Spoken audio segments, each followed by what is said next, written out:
All right, good afternoon. My name is Abigail Zhang. I am the communications manager here at the Harriet Beecher Stowe House. On behalf of the Friends of Harriet Beecher Stowe House, we respectfully acknowledge that this ground on which we stand are the traditional Miami and Shawnee lands. We extend our esteem and gratitude to the indigenous people who call this place home. Welcome to the Harriet Beecher Stowe House, and like I said, the first lecture of our 2022 season, The History of Union Baptist Cemetery, Leaders, Legends, and Legacy. We're excited to bring you this program both on-site at the house and to all of our participants online. Our sponsor for the 2022 lecture series is Huesman Group. Huesman Group specializes in construction services and includes HGC Construction and SSRG, Structural Systems Repair Group. They have already been working some on this property as part of our exterior restoration project. They are located right here in Walnut Hills. We thank them for their support. We will also be able to have this presentation followed by a question and answer time. And the question and answer will be available for the online participants as well. Many thanks to Eric Driscoll, who has set up all of our technology this afternoon and made it possible for us to not only hear, but also see the online participants. Our speaker for today is Mr. Chris Hanlin. Chris is a local historian and architect. He's the co-author of the book, Bicycling Through Paradise, Historical Tours Around Cincinnati, published by University of Cincinnati Press. He is a former longtime volunteer in the genealogy library of the National Underground Railroad Freedom Center.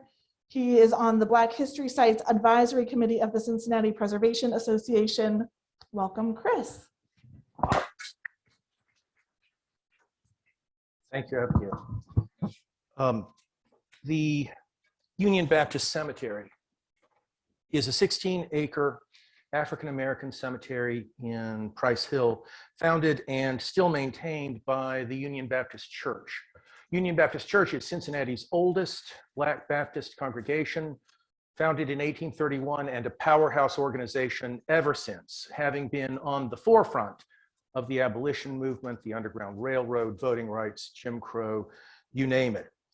The church started looking for land for a cemetery in 1864, and they purchased land and founded this cemetery in 1865. Now, why 1864 to 5? You know, it'd be natural to think maybe it has something to do with the Civil War. That's not it. The reasons are closer to home, and the reasons have deep roots. So we need to look back in time a little bit. In the early 19th century, the most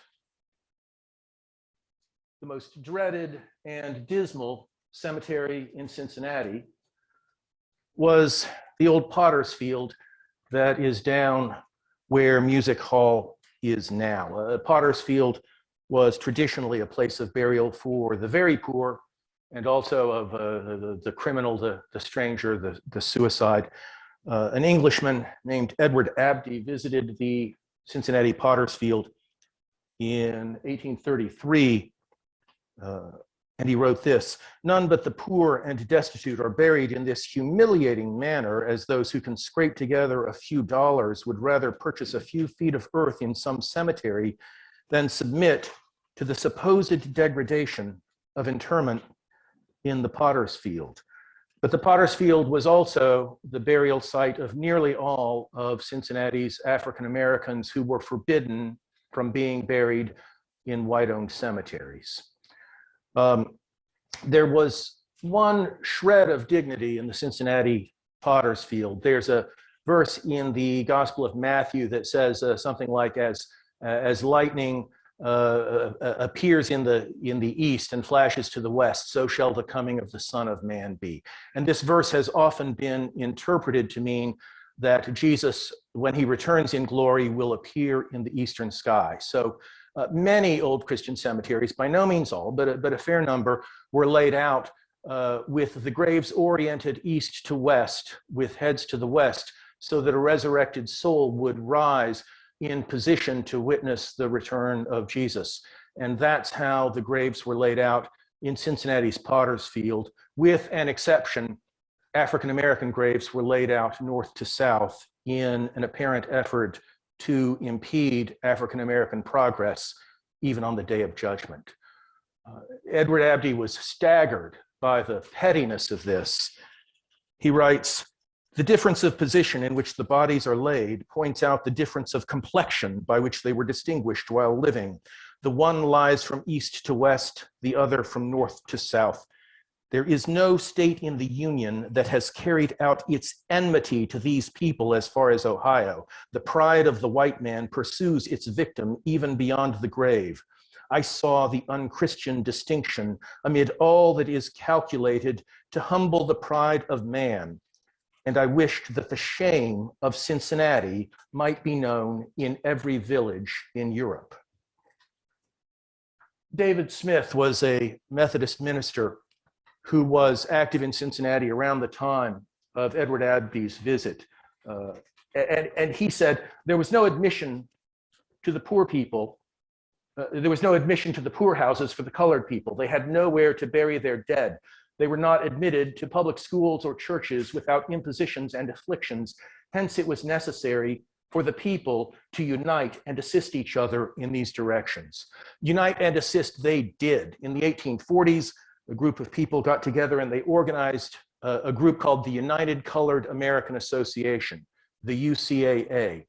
And in 1847, they purchased 3 acres of ground in a rural unincorporated area just north of Cincinnati that would become the village of Avondale. And there they established a cemetery for African Americans called the United Colored American Cemetery, the UCA Cemetery.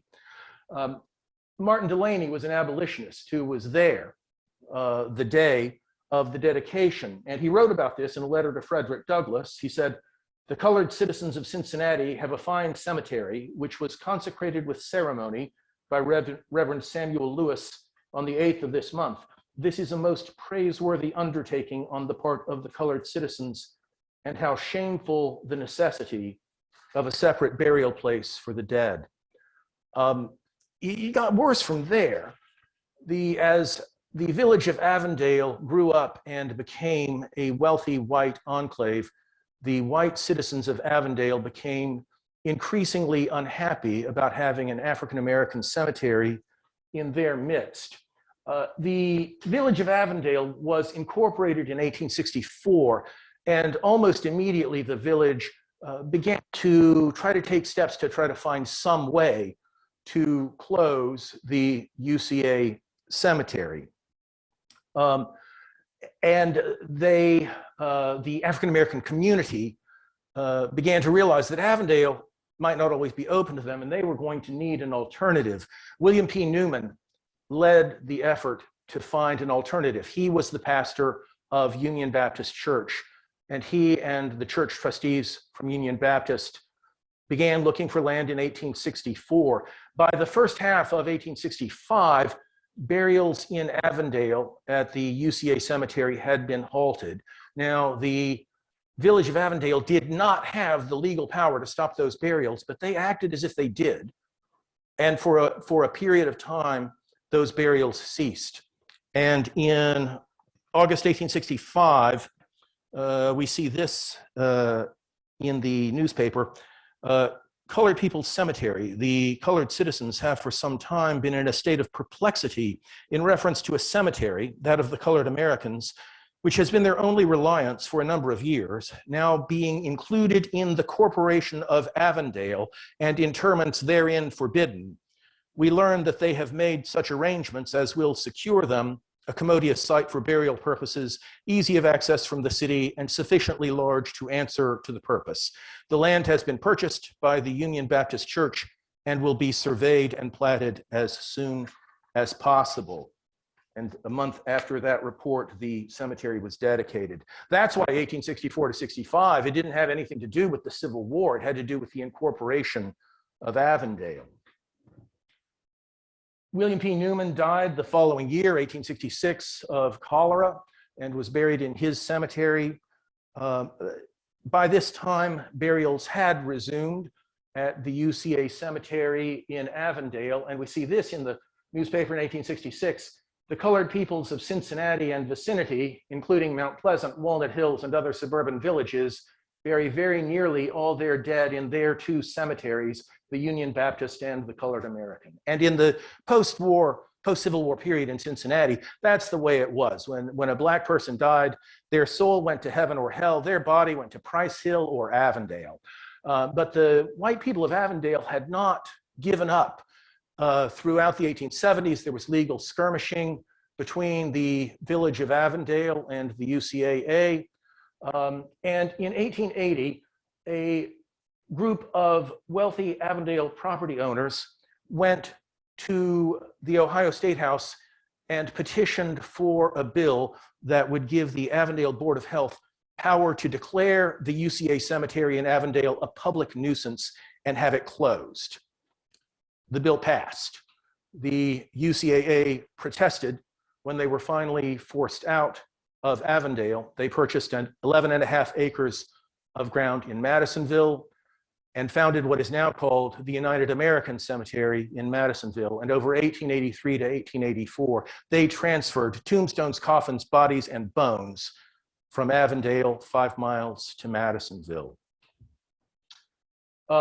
There's something that's interesting here because up to that time, you know, there had been these two cemeteries in Price Hill and in Avondale, but the one in Avondale had always been the more popular cemetery. You look at Cincinnati death records and you can see the cemetery in Avondale, people being buried there more frequently than in Union Baptist by about a 2-to-1 margin. But the whole business of the cemetery being relocated to Madisonville left people feeling worried. And from that point forward, fortunes reversed and more people started to be buried in the Union Baptist Cemetery, again, by a 2-to-1 margin rather than in Madisonville. And in that way, the Union Baptist Cemetery emerged as the preeminent cemetery for African Americans in Cincinnati. So preeminent cemetery for African Americans in Cincinnati. What does that mean? Who's buried there? So this is a tombstone for Edith Fawcett. Now, many of you know the story of the Fawcett family. Edith Fawcett was born into slavery in Virginia. She was trained to be a cook, a chef. Fortunately for us, the home in which she cooked and in which she was held in bondage still exists. It's this home, Monticello. Her slaveholder was Thomas Jefferson. Daniel Webster was speaking of Edith Fawcett's cooking when he described the meals at Monticello as in half Virginian, half French style, in good taste and abundance. Edith Fawcett was married to Joseph Fawcett, also buried here, who for 20 years ran the blacksmith shop at Monticello. Monticello overseer Edmund Bacon recalled Joseph Fawcett as a skilled blacksmith who could do anything it was necessary to do with steel or iron. Now, Thomas Jefferson died in 1826. Joseph Fawcett was freed by Jefferson's will in 1827, but Edith and their children were not. Working as a blacksmith, Joseph Fawcett earned enough money to purchase the freedom of Edith and of several of their children, and they moved to Cincinnati.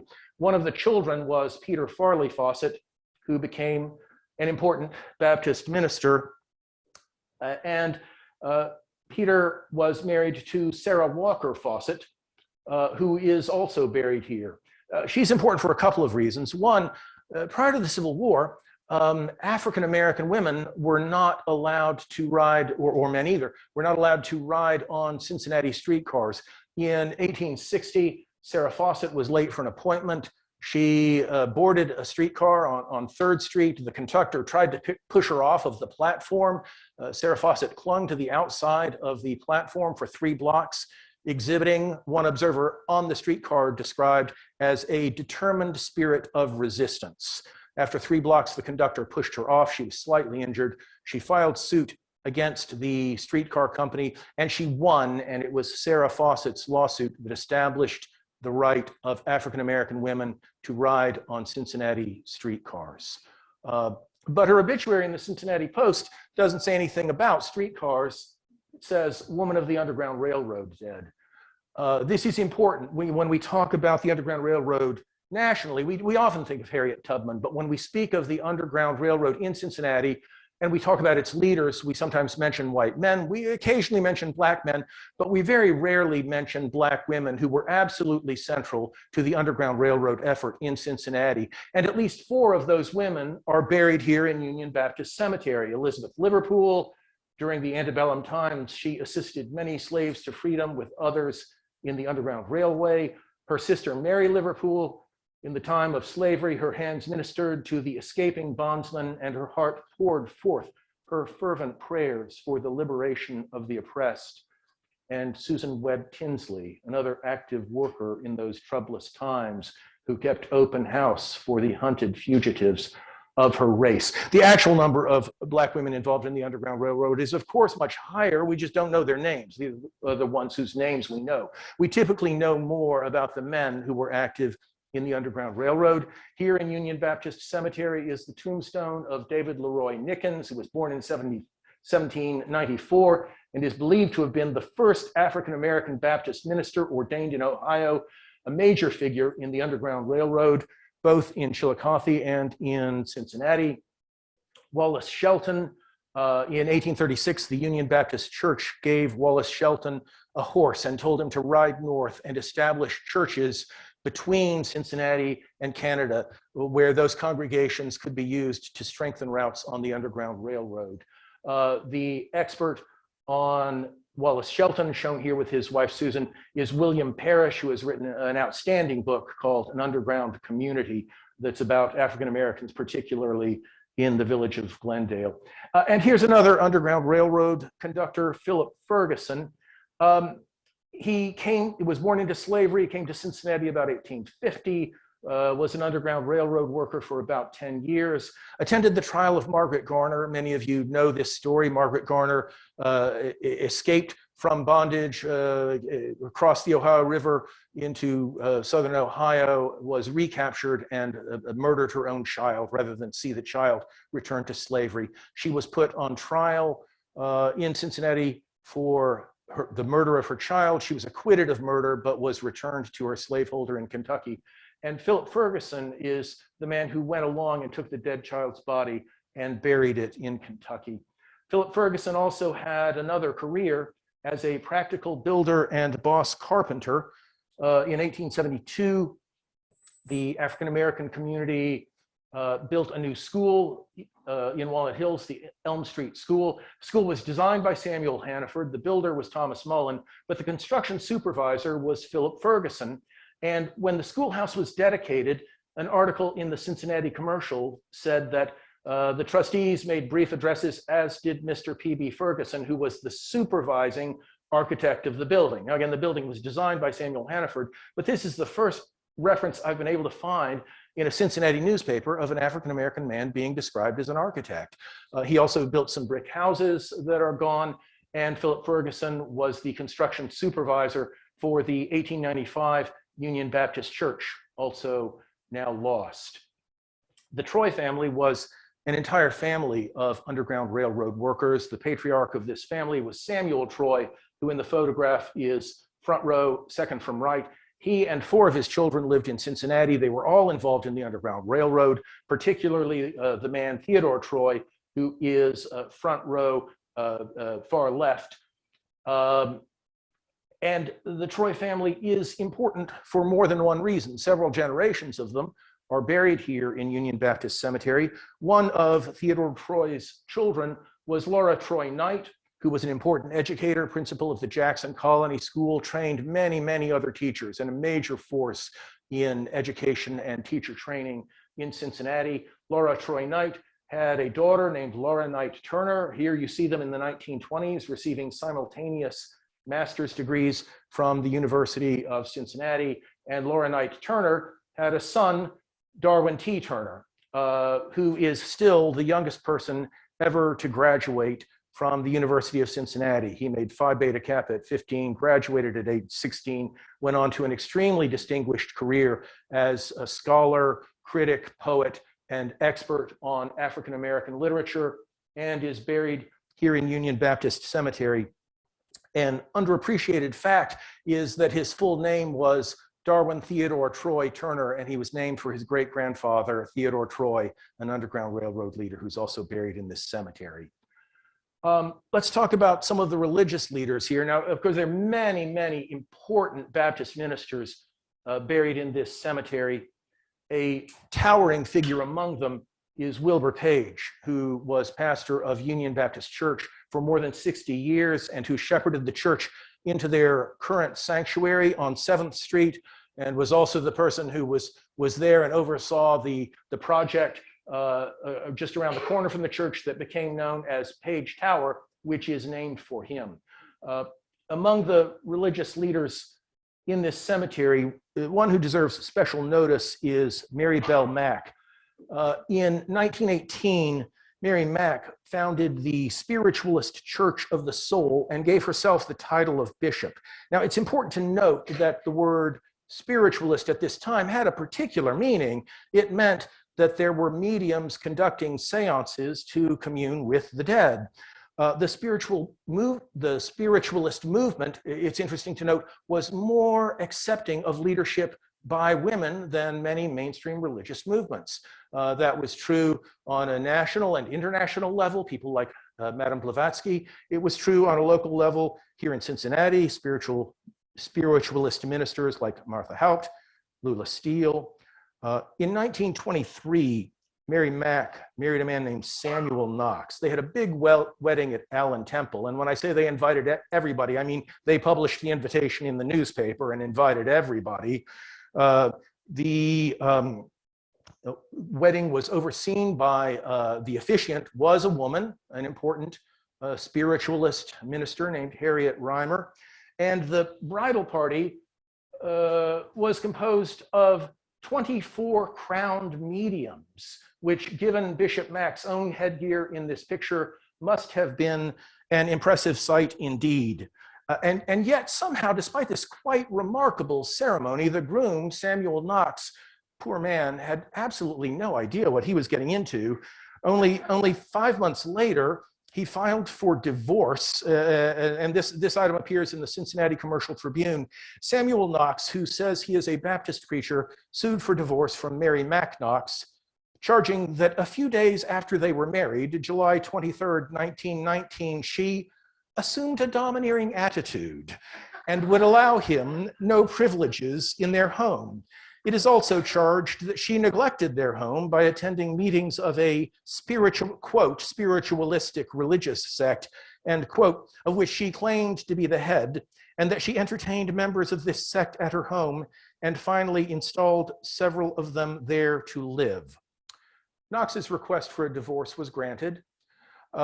Mary Mack, it's important to notice that she just didn't create her own church. She created her own denomination.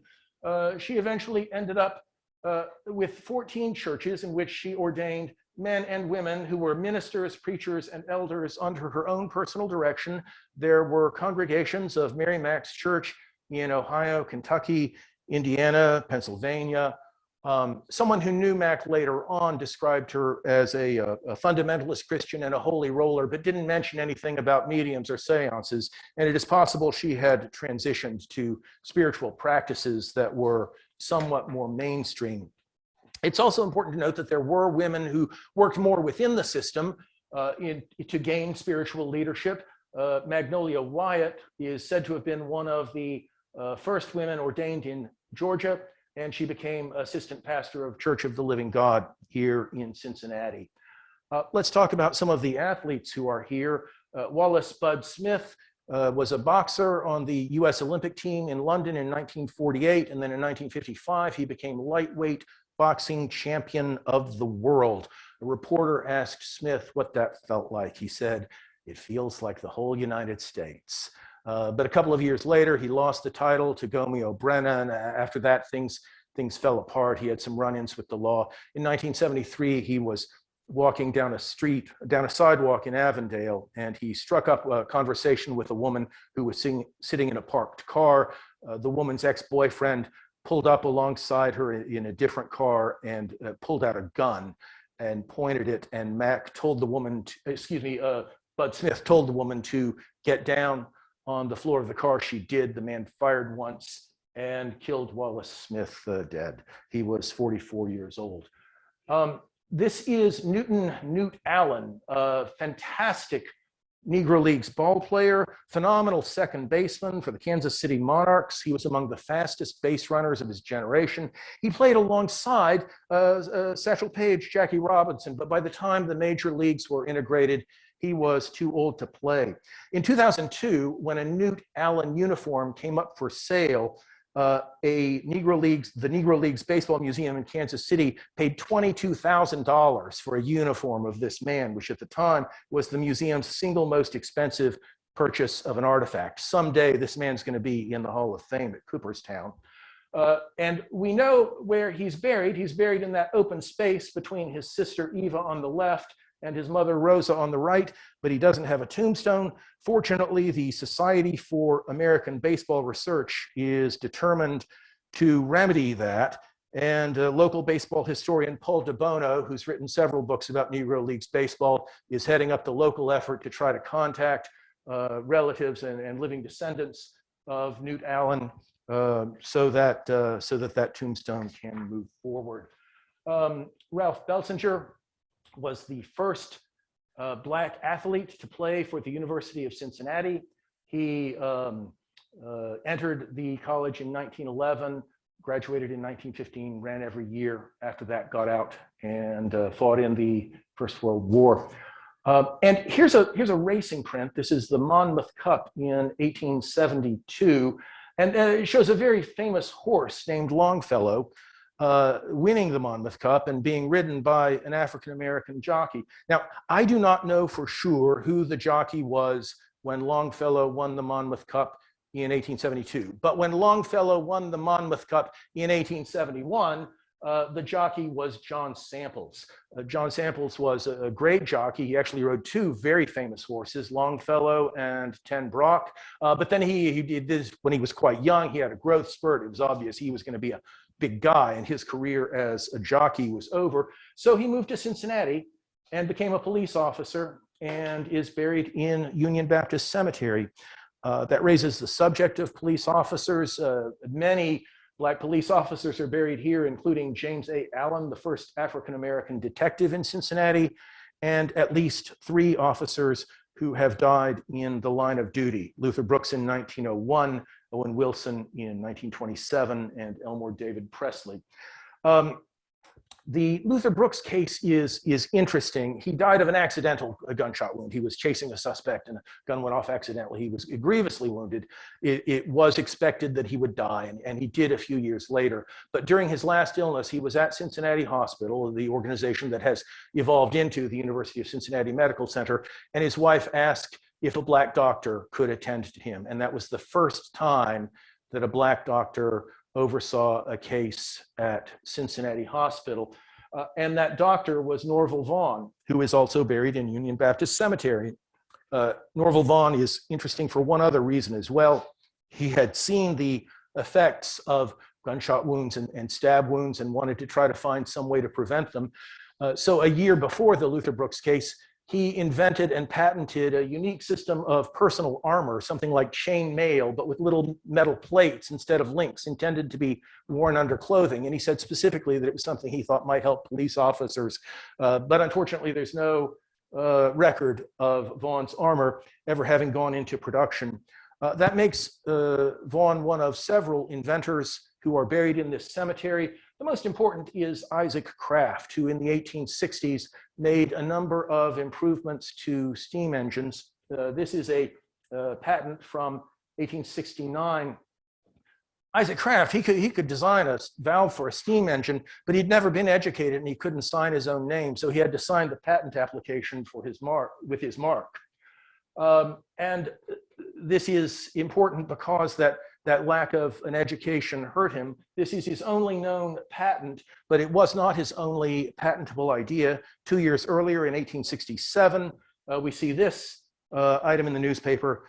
Finally, we have an inventor in the person of Isaac Kraft, who invented a piece of machinery now extensively used in connection with the steam engine, but which goes by the name of the man who stole the idea from him, taking advantage of Kraft's poverty.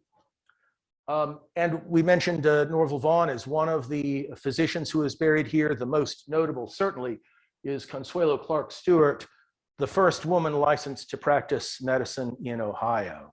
She was the daughter of Cincinnati educator Peter Clark. He's buried in St. Louis, by the way, but she's buried here. And she graduated from the Boston University School of Medicine. And in 1890, she married a man named William R. Stewart, who was from Northern Ohio, African-American attorney, very prominent man.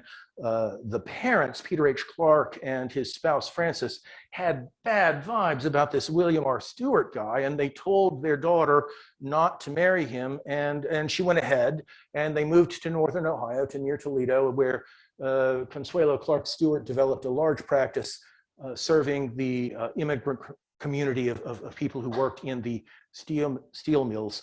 But the parents were right to have bad vibes about William R. Stewart. In 1908, he had his wife, Consuelo, committed to an insane asylum, the Massillon State Hospital for the Insane. Well, she was committed, she must have had symptoms. What were her symptoms? Well, she had one. She was repeatedly telling people that her husband was abusing her, right? But William R. Stewart was a powerful guy. He was able to get this to stick. Her sister, Ernestine, traveled from St. Louis and spent weeks going around collecting affidavits from doctors stating that Consuelo Clark Stewart was perfectly sane. It worked. Ernestine was able to get Consuelo out of the institution, and Consuelo Clark Stewart died 2 years later, had a huge funeral in Toledo. Her body was shipped to Cincinnati, and she had a separate funeral here. Let's talk about some of the soldiers who were buried here. Certainly the most famous is Powhatan Beatty, winner of the Congressional Medal of Honor. There's 150 approximately Black Civil War soldiers buried here, but he's the best known. He won the Medal of Honor in 1865 for heroism at the Battle of Chaffin's Farm in Virginia. During that battle, Union forces under heavy fire charged on entrenched Confederate positions. While Beatty was running forward towards the Confederates, bullets knocked off his hat and cut the edge of his knapsack. Confederate resistance was so fierce that the Union forces retreated. After the retreat, Beatty tried to give a drink of water to a dying comrade and discovered that there was a bullet hole in his canteen and all of the water had drained out. In that charge, all of the officers of Beatty's unit, except for Beatty, were killed. Beatty saw that the color bearer, the flag carrier for his unit, had been killed, and he saw the regimental flag lying in the mud 600 feet from where he was in safety, and he returned through 600 feet of heavy enemy fire to retrieve that flag. Powhatan Beatty then led a second charge with what was left of his unit that dislodged the Confederates from their entrenched positions. After the war, Beatty became an actor. He did Shakespeare. Greg Hand, who writes the column Cincinnati Curiosities, has written a great piece about Powhatan Beatty's later career. He was quite a remarkable man. But one of many soldiers buried here, not just the Civil War, but many other conflicts, including some soldiers whose bodies have had to be repatriated from abroad. J.J. Jenkins from Iwo Jima in 1945, John Sanders from Korea in 1950, and Alvin Hoskins from Vietnam. Let's talk about business leaders. So of course, there's very, very many important business owners here. Serena Shoemate Webb, who was owner of the Dumas Hotel, Mary Norris Andrews, who was the first Black woman in Cincinnati to own a newspaper in 1937. John Coleman was a pioneering realtor. T. Spencer Finley was manager of the Lincoln and Lyceum theaters and got a nice obituary in Billboard magazine when he passed. Cora Jameson, a funeral home owner, and Fountain Lewis, who was a barber. Now, owning a barbershop does not sound like very much until you know who some of Fountain Lewis's customers were, right? Which included a couple of governors and a senator and one vice president of the United States, Richard Mentor Johnson, vice president under Van Buren. He also made a financial contribution. He's a very civic-minded man. In his will, he left a bequest to the Historical Society, and during his lifetime, he made a bequest. He made a contribution toward the construction of Music Hall. And by far the best source of information about Fountain Lewis is a blog post on the website of the Friends of Music Hall, written by Thea Chepkema. So please check that out. It's a wonderful article. William M. Porter was an undertaker, one of the first really prominent Black business leaders in Cincinnati, but better known today as the father of Jenny Davis Porter, the educator, first Black woman to receive a doctoral degree from the University of Cincinnati, and the founding principal of Harriet Beecher Stowe School. Less well known is her brother, Arthur D. Porter, who was a successful actor on Broadway, especially in a 1923 show called Runnin' Wild. He also seems to be the same as the Arthur D. Porter, who around this same time published a number of pieces of sheet music that he had composed that were published in Cincinnati, which makes him one of several musicians in the cemetery, of whom the most important is Tiny Bradshaw. I will not even try to tell you how great this man was. Please, when you can, go to YouTube, search for Tiny Bradshaw playlist, and give it a listen. And it's just wonderful. Hits like in the early 50s, Well, Oh, Well, and The Train Kept a Rollin', and just great work. But Elizabeth Moore Easton is also buried here. She appears to have been the first person of color to have attended the Cincinnati College of Music, which later merged with the Conservatory of Music to make the College Conservatory of Music. And she was an accompanist for a very famous singer at the time, Madam Nellie Brown Mitchell. There's several writers in the cemetery. Maisie Earhart Clarke was an important poet. She wrote several small volumes of poetry. Some of her work has been republished in this book that's shown on the left, edited by Henry Louis Gates. And Camille Hood was a longtime columnist for the Pittsburgh Courier. Let's talk about some of the photographers here. Richard Hunster in the late 19th century and early 20th century was a professional photographer who made a living photographing steamboats. These were popular images, and today his images of steamboats are highly prized. The most important photographer who is known to be buried in this cemetery is Alexander Thomas. In the 1850s, he was partners with James Presley Ball in Ball and Thomas's photographic studio, which was widely regarded as the best photographic studio west of the Allegheny Mountains. They had a big showroom downtown, which is shown here. And the Cincinnati Museum Center has done a great job of collecting information about them and photographs by them. But this does raise a question. The more famous man in that partnership was actually his business partner, James Presley Ball. So where is James Presley Ball buried? Well, we don't know for sure because he died in Honolulu, but the death notice says that he'll be cremated and the remains will be sent to Cincinnati, Ohio for burial. Now, I don't know for sure whether that happened, but if it did, the odds are pretty good that his ashes are interred in the family plot that also has his father, brother, sister, and business partner in Union Baptist Cemetery. Architects, we already mentioned Philip Ferguson. In the pre-civil rights movement, by far the most important architects, Black architects in Cincinnati, were a pair of brothers, Edward and Ernest Birch. The more prolific of the two was Edward E. Birch, who did a lot of residential work, but also designed churches in Madisonville and in Walnut Hills and in Avondale. Politicians, Robert Harlan was quite a remarkable man, born into slavery in 1816. He was manumitted in 1848, went out, and just throughout his life, like this sort of larger than life existence. He went out to California in the gold rush, and he made a fortune either working in a store or gambling, or maybe both. He came back, he took up residence in Cincinnati.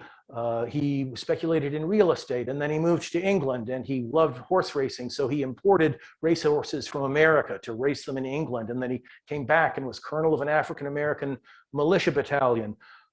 Perhaps more interesting is his family of origin. He was raised in the same household as John Marshall Harlan. Robert Harlan's slaveholder when he was born was James Harlan. It's widely believed that these two men were in fact half brothers, the same father, James Harlan, and a different mother, an enslaved mother for Robert Harlan. This is significant because John Marshall Harlan was one of the justices on the court at the time of the Plessy versus Ferguson judgment, which ruled that there could be separate but equal facilities.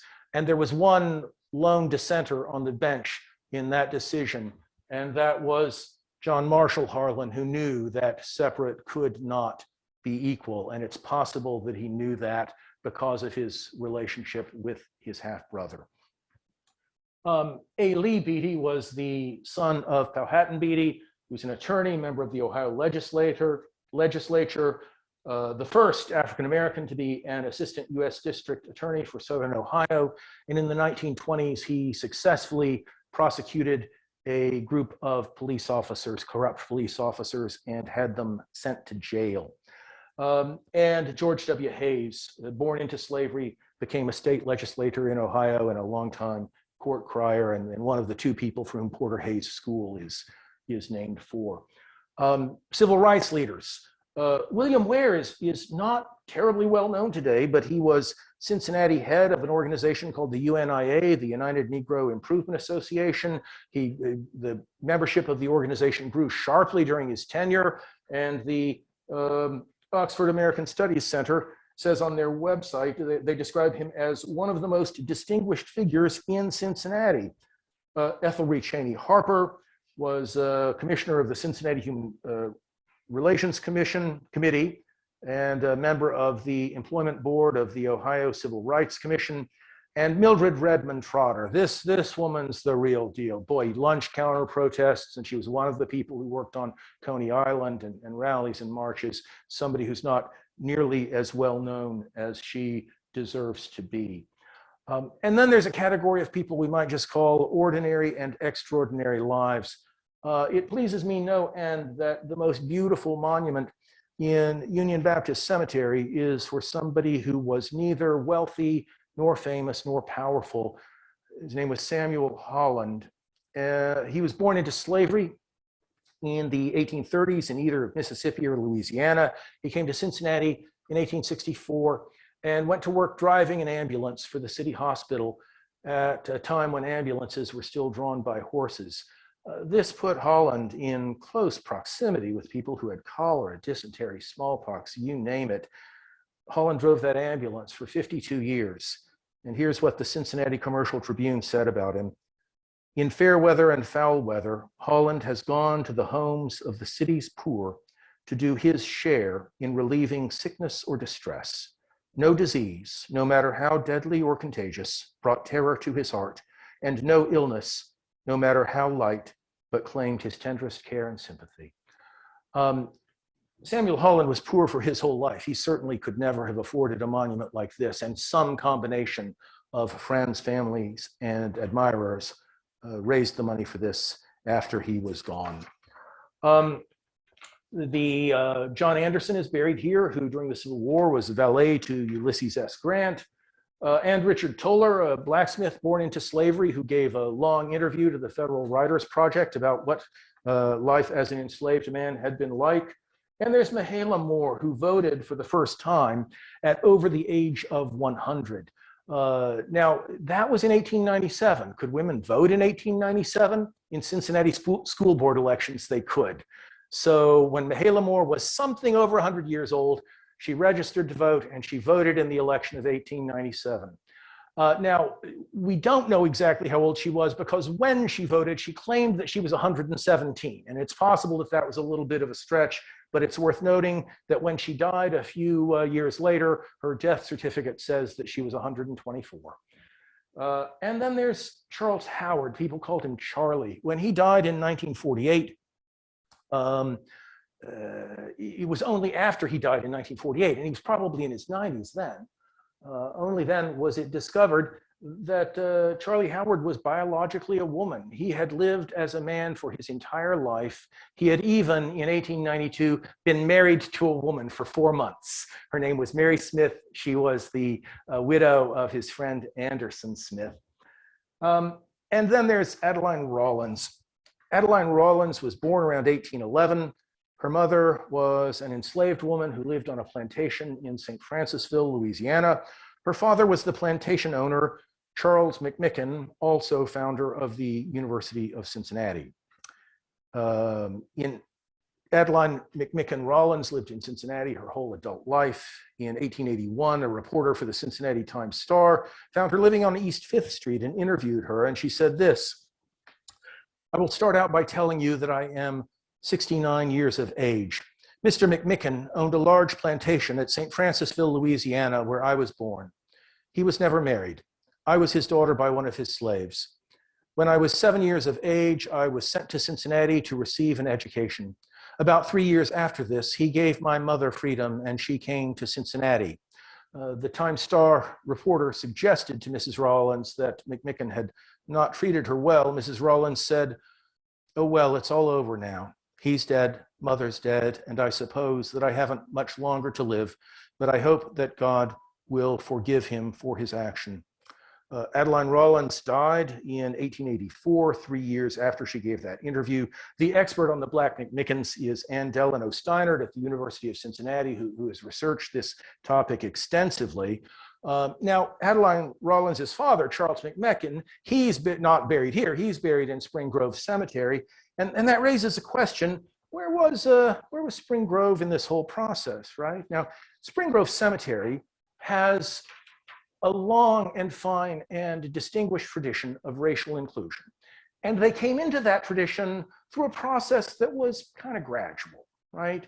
They were founded in the mid-1840s. For the first 20 years of their existence, I have not been able to find any evidence of African Americans buried there, although I don't know for sure.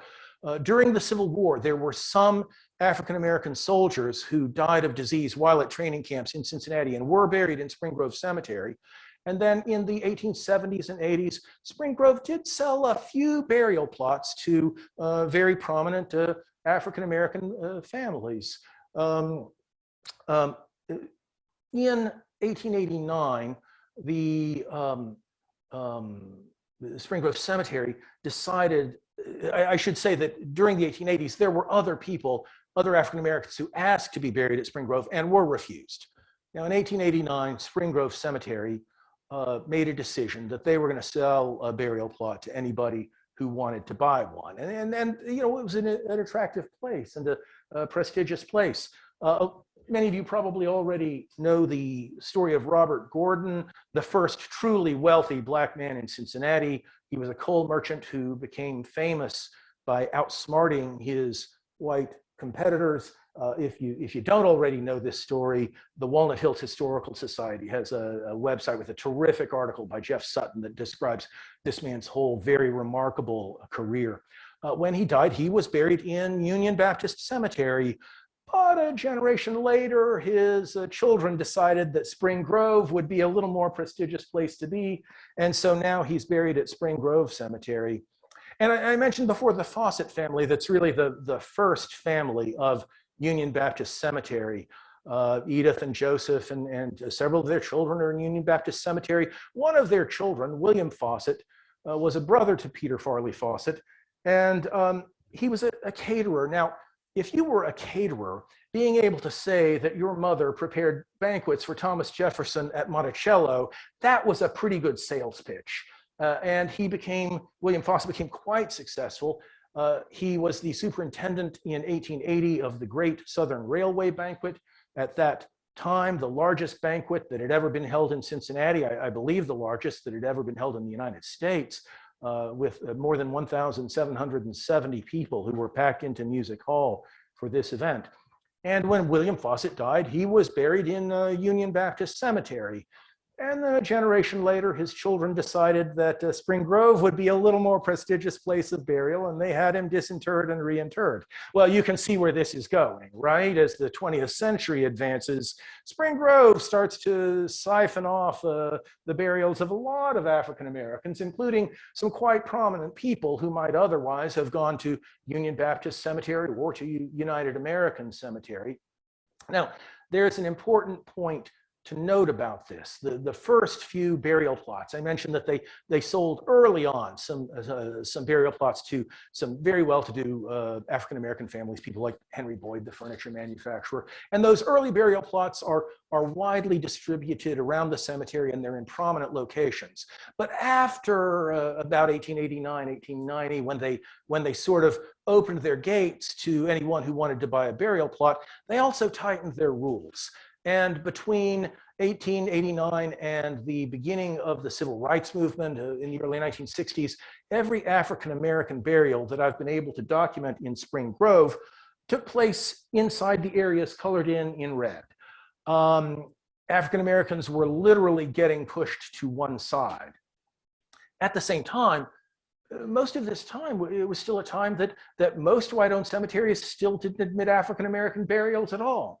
So in fact, Wendell Dabney, speaking in 1926, singled Spring Grove out for praise because they would accept African-American burials. So Spring Grove was acting in a way that was highly discriminatory and ahead of the curve, right? Now, then the civil rights movement hits. You can get buried any place you want. I mean, there's an important achievement of a measure of equality in death, and certainly in Spring Grove Cemetery, you can get buried any place you want. And from 1964 forward, you know, it's a who's who of important African Americans in Cincinnati: George Beasley, Ted Berry, William F. Bowen, Virginia Keys Coffey, Vera Clement Edwards, on and on and on. So clearly, Spring Grove had emerged as the most prestigious and preeminent place of burial for African Americans in Cincinnati. That was a great victory. It had the ironic effect of taking attention and energy away from places like Union Baptist Cemetery and United American Cemetery that up until this time had been major Black cultural institutions. The work of equality, and including the work of equality in death, is still not fully realized because of the ongoing nationwide crisis in maintenance of African American cemeteries. But there are signs of hope. Union Baptist Church today is led by Pastor Orlando Yates, and the chair of the Board of Trustees is Angelita Jones, working with their grant writing committee and some nice grant writing by Louise Stevenson and others. They've been awarded a $400,000 grant from the National Park Service for cemetery restoration. Also, after he visited Union Baptist Cemetery in 2019, Senator Sherrod Brown introduced an act called the African American Burial Grounds Network Act. It didn't make it all the way through the legislative process in the last session. Senator Brown, I understand, is going to resubmit that in this session, and that would be a start towards developing a list and a network and information about African American cemeteries as a step towards further restoration efforts. Here closer to home, the Cincinnati Preservation Association, led by Paul Muller, has initiated a major project of documenting African American historic sites in Cincinnati, including burial grounds, and that project is led up by Decca Hussein. And at the University of Cincinnati, Professor Holly McGee has done some great work leading groups of students into research projects involving Union Baptist Church and Union Baptist Cemetery. So there are many, many reasons for hope. This is a cleanup crew in Union Baptist just a little bit before the pandemic. So there are good days ahead for Union Baptist Cemetery. So I want to thank the Harriet Beecher Stowe House for letting me come here today, especially Christina Hartleb. And I want to thank you all for listening, both in present and the people who drove in and the people who tuned in. And the people who drove in, thank you for coming out through the snow. And that's all I wanted to say. And if there are any questions, I'll try to answer any questions. Yes, ma'am. Oh, yeah. Oh. Black cemetery was founded in Africa. When was it? How did that cemetery, how was it put there? Who put it there? I mean, when was it? Who established the cemetery? Yeah, it was, At the it was time. a civic group called the United Colored American Association that was formed in the 1840s, and they were the group that they charged their members dues, and then they collected that money and they used it to purchase the ground, and then they founded a cemetery. So was it a diverse community back then, or was it an all-white community? That's a great question. I don't know the answer for sure. The UCAA was an African-American group. They were based in Cincinnati. Avondale, still in the 1840s, I think was still probably mostly white, but wasn't as thickly settled as it came to be later on. So if there was segregation, I'm surprised they allowed blacks to purchase that land there to put the black cemetery there. That's, there are other instances, including early on, of African Americans. Most African Americans, there was financial discrimination. Not every African American had the means to purchase property, but there were certainly African Americans who did purchase property in downtown Cincinnati, even prior to that time. So it did happen. One more question. I'm looking for a book. I was informed that in 1804, a lot of African Americans started migrating here in Ohio.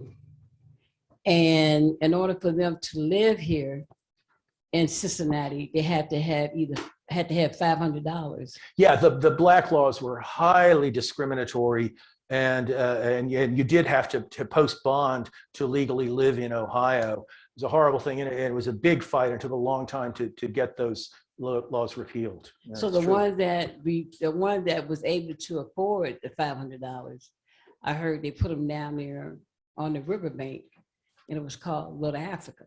There was a neighborhood called Little Africa in downtown Cincinnati on the Ohio River. So there weren't a lot of African Americans here in the 1820s, but after 1830, there starts to be a very substantial black population in Cincinnati, and from that moment forward, there's a interesting history of how people meet and mix or don't mix. So is there a book that they have in Cincinnati that's what I'm looking for? I'm looking for this book that explicate about when they migrated here in 1804. Oh, I'm sure there are a lot of good books, and I'm blanking on a particular one to recommend.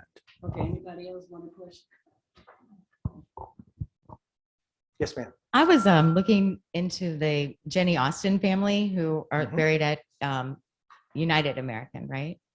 It's Robert Austin, Jenny Austin. It's United American is the other It sister. is, yes.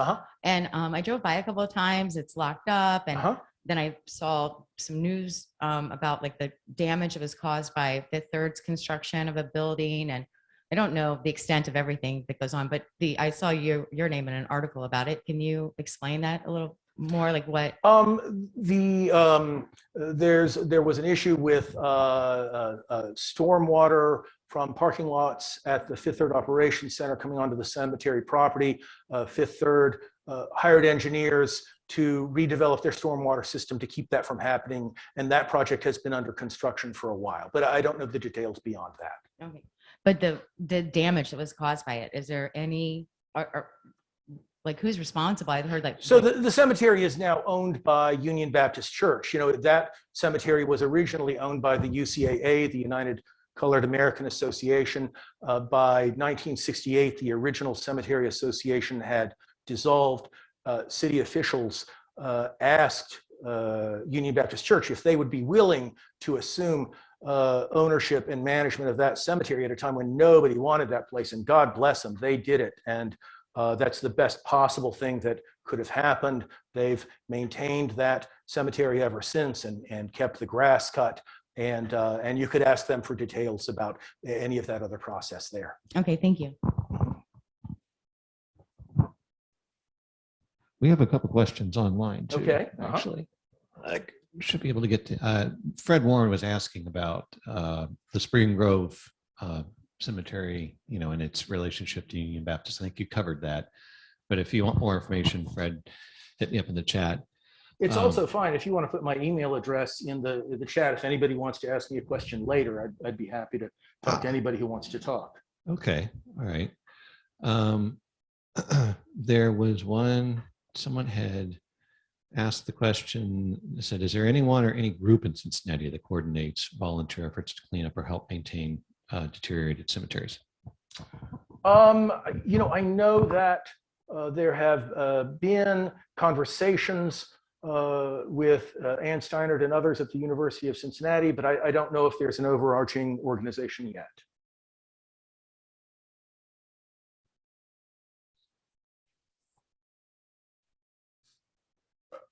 Abigail, do you understand the one question better? Sure. One woman on the chat was asking about United American Cemetery and if any of the funds that are attempting to be federal funds that are attempting to be procured through Senator Brown's office can be used for that cemetery as well, or only for Union Baptist. The National Park Grant, I think, was site-specific for Union Baptist, but I don't know for sure. And you'd have to ask the church about that. So does the church manage both of those? Yeah, correct. Union Baptist Church now owns and manages both Union Baptist Cemetery and United American Cemetery. Yeah. Oh, yeah. Someone asked, there is a group called Respect Our Cemeteries Okay. on Facebook, and that's what they go in. I follow them on Facebook. They'll have cleanup projects a couple times a month where they go into cemeteries that haven't been taken care of and just start cleaning them up. I didn't know that. Wonderful. Respect Our Cemeteries. Good. Thank you.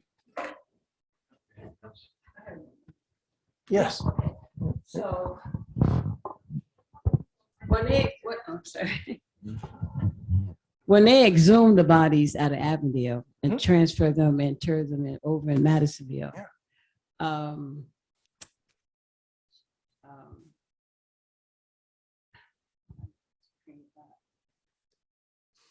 okay, I got it. So was it already toxic when they? Well, it was a cemetery, but other than that, no. Before it was a cemetery, I was told that it was toxic land when it was purchased. So I just wanted, I'm not aware of anything like that. Oh, you have, okay. No, That's all. I'm sorry. Anybody else? Yes, sir. I'm from Kentucky in Lexington. Done a lot of work down there in cemeteries. Been to New York to the African burial ground, Hilton Head, some burials there. And one of the themes that I've tried to research, was called Africanisms, which is a term in the cemetery, parlance, is that, and you kind of mentioned earlier about burials at one cemetery being east, west for all kinds of reasons, and then north, south. And some of those elements are part of those called Africanisms. Okay. You go to New York burial ground, you find burials with shells and different practices that people have traced, say, back to Africa as a burial practice. So my question is and this is an outstanding presentation. Thank you, sir. Just outstanding. Thank you. I mean, wow, you're like a walking encyclopedia.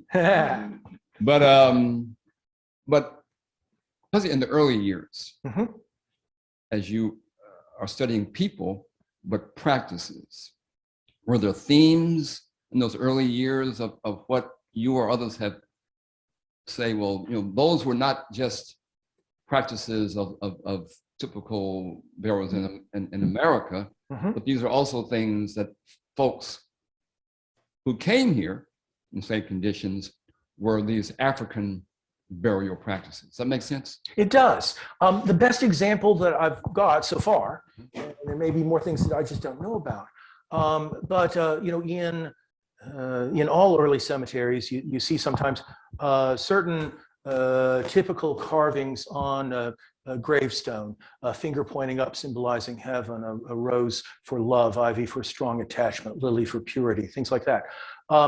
In United American Cemetery, by far the most common emblem, and when I say that there are perhaps 100 some odd 19th century tombstones there that have some sort of iconography on them, and the most common emblem is the weeping willow, which was popular in white cemeteries also because it's a symbol of mourning, the act of being in mourning, but I've wondered if it didn't have special meaning to African Americans because of the scriptural association of willow trees and bondage. In the scriptures, by the willows, we hung up our lyres, for our captors there required of us songs, and our tormentors mirth, right? So I think there's a scriptural connection that may have directed some of the tombstone iconography in United American Cemetery, and there may be other instances of that as well.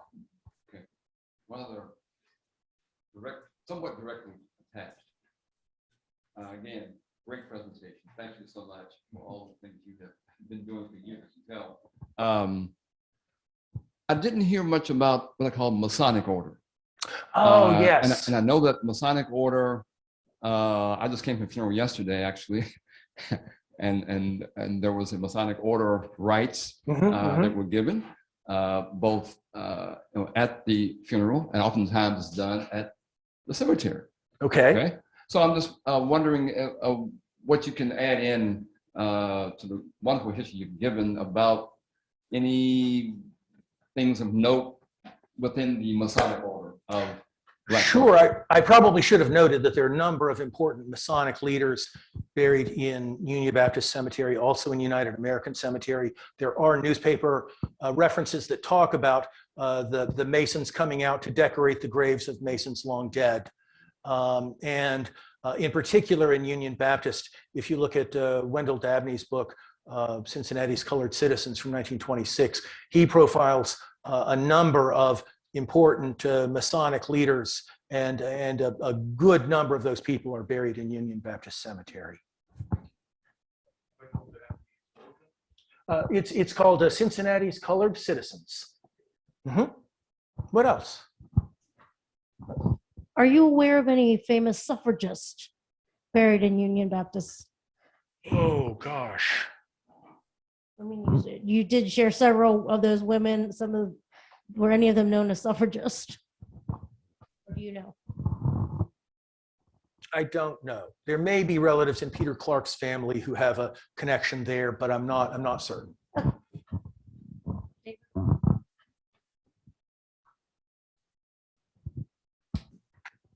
Is that it? And I would like to say, thank you for your compassion, Oh. For the research, because wasn't for you researching this, I would never have known that the history of the first colored cemetery and the oldest one in the state of Ohio. Yeah. And my grandparents is buried in there. Okay. I have At United American? Yes. Okay. I have a lot of relatives in there. Mhm.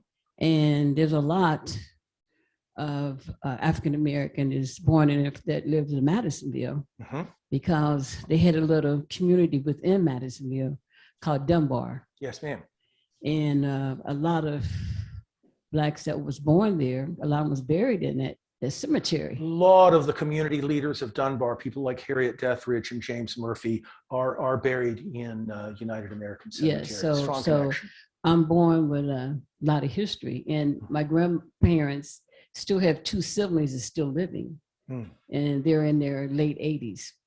Yeah, so we would like to see something done about that. So I'm going to be an advocate, and some others going to be an advocate, and see what we can do to have them to restore that cemetery back, because I think it's disrespectful, not just because of Union Baptist, also the city of Cincinnati and the state of Ohio. They ought to be shaming themselves to let that cemetery go down like that.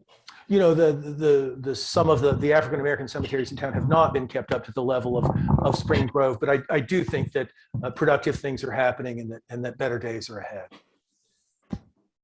Chris, I have a question. Are they still actively burying people there? At The Union. You'd actually have to ask the church. I know they're sort of close to capacity at both cemeteries, and I know they've had some conversations about that, but I don't know what the current status of that is. We had a question come in the chat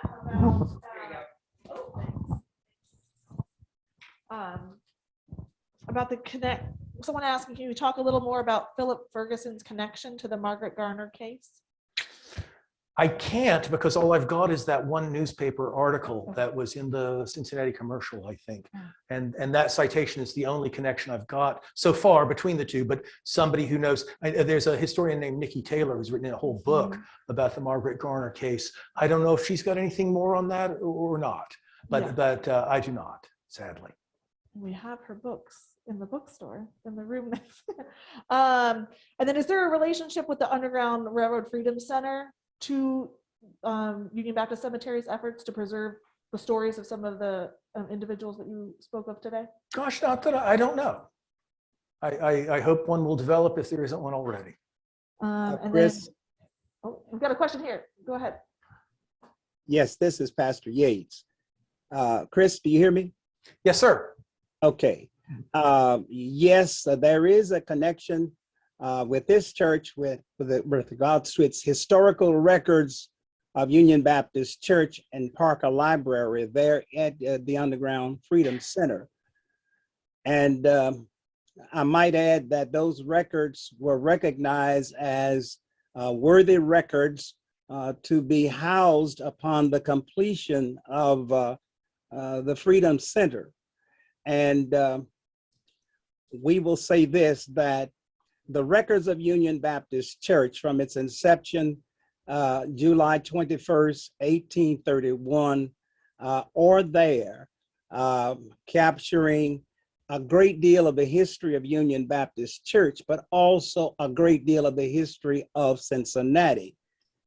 Because for a number of years after Union was constituted from the Enon Baptist Church, predominantly white Baptist church in the downtown area along the river, as a church that could move forward. And of course, it was requested by 14 pioneer members of the church to move from the Enon Church, but they continued to watch over and to assist in whatever way.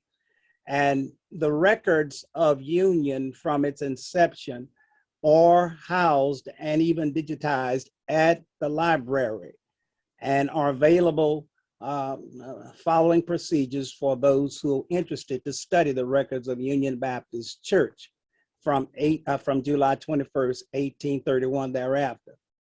I might add also that before the pastor, Pastor Turley, who pastored the First Baptist Church in Amelia, during the time we had a race relations a movement and there were pulpit exchanges, we got a chance to meet the pastor there of that particular church, which is no longer Baptist Church.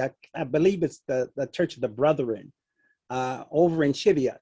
But that church, we came out of that particular church, which was originally a merged church of predominantly 3 white Baptist churches downtown that came together and became the 6th Avenue, I believe, or 6th Street Baptist Church, a tremendous Baptist church there in the downtown area.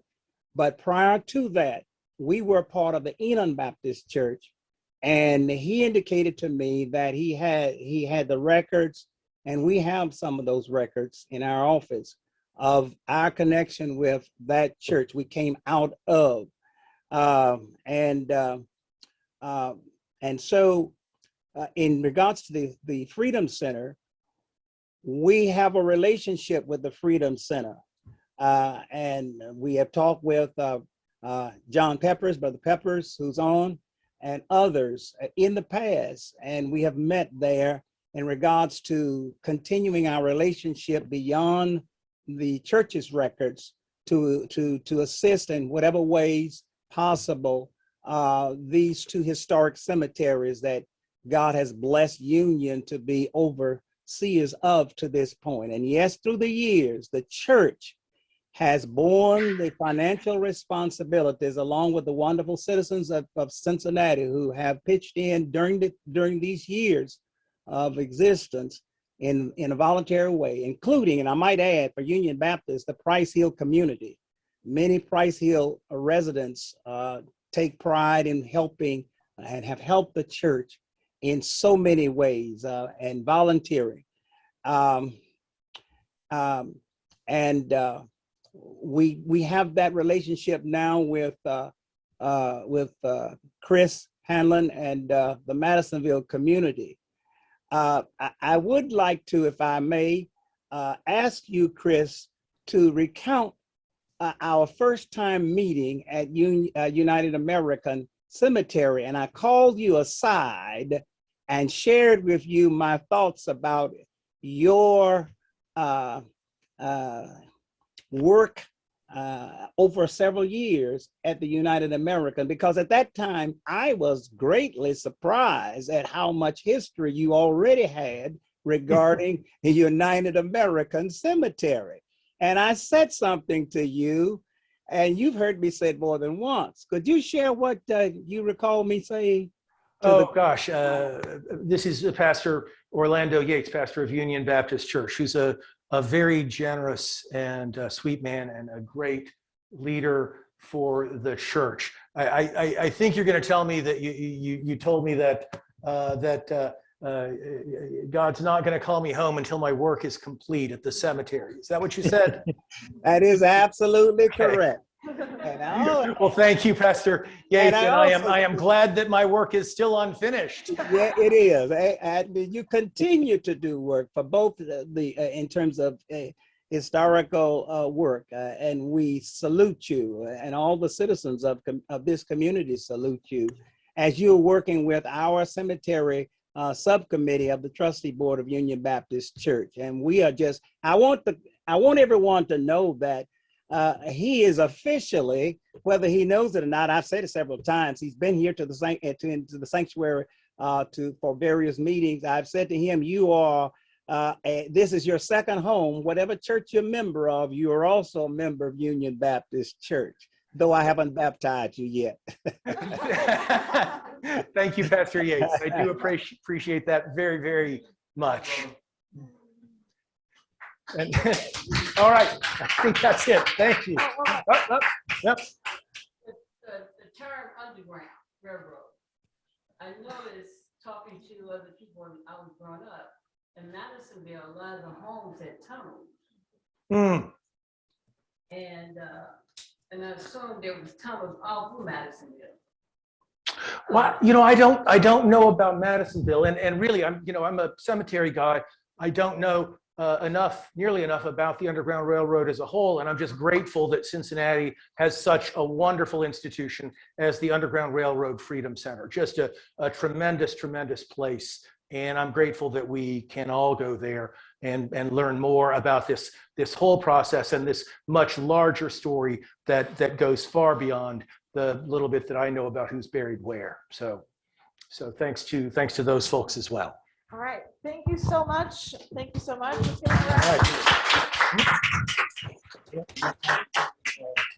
Oh, yeah, it's. Thank you again all for joining us, C, whether letter online C. or in person. Like I said, this is the first of our lectures this year. So check our website for the ones coming up, and also Earthlink, on the like Planet around Earth the corner plus here, link LINK. there's a pamphlet from the Ohio History Connection, two-sided, lists thank you. all of their Black History Month programs happening at all of the Ohio History Connection sites around the state. Many of them are online, some of them are in person. So be sure to pick this up and join other Ohio History Connection sites for more programs here in February. Thank you so much for coming, and thank you, Chris.